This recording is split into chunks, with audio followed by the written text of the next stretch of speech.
Today I'm gonna unboxing stickers. സത്യസന്ധരായ പോലീസുകാരെ ഭീഷണിപ്പെടുത്തി പ്രശ്നങ്ങൾ സൃഷ്ടിക്കുന്നതിന് കേസെടുക്കണമെന്നും അദ്ദേഹം ആവശ്യപ്പെട്ടു. ഇനി കായിക വാർത്തകൾ. ഇന്ത്യക്കെതിരായ ആദ്യ ഏകദിനത്തിൽ ഓസ്ട്രേലിയയ്ക്ക് 7 വിക്കറ്റ് ജയം. മഴ മൂലം 26 ഓവറായി വെട്ടിച്ചുരുക്കിയ മത്സരത്തിൽ ടോസ് നഷ്ടമായി ബാറ്റിംഗിനിറങ്ങിയ ഇന്ത്യ 9 വിക്കറ്റിന് 136 റൺസെടുത്തു. മഴ നിയമം അനുസരിച്ച് 131 റൺസായി പുനർനിർണയിച്ച വിജയലക്ഷ്യം ഓസ്ട്രേലിയ 21.1 ഓവറിൽ 3 വിക്കറ്റ് നഷ്ടത്തിൽ മറികടന്നു.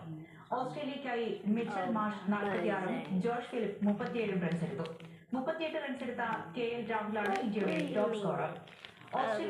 ഞാൻ കോഴിക്കോടിലല്ല പാലക്കാട് പോയിട്ടാണ് വാങ്ങിച്ചത്. അപ്പം നല്ല ഓസമല്ലേ, ഈ നല്ല ചെറിയ ക്യൂട്ട്.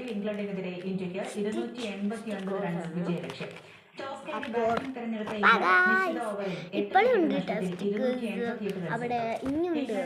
പിന്നെ കുറച്ച് ഡ്രസ് സ്റ്റിക്കേഴ്സ് ആണ് വാങ്ങിച്ചത്. പിന്നെ വേറെ സ്റ്റിക്കേഴ്സ് എന്താ വെഹിക്കിൾസിൻ്റെ ആണ് വാങ്ങിച്ചപ്പോൾ. കണ്ടോ, വെഹിക്കിൾസിൻ്റെ അങ്ങനെയാണ് വാങ്ങിച്ചത്. അപ്പോൾ ഡ്രസ്സപ്പിൻ്റെ വാങ്ങിച്ചിട്ടുണ്ട്. കേരള സൂപ്പർ ലീഗ് ഫുട്ബോളിൽ അല്പസമയത്തിനകം മലപ്പുറം FC കാലിക്കറ്റ് FCയെ നേരിടും. മലപ്പുറം പൈനാട് സ്റ്റേഡിയത്തിലാണ് മത്സരം.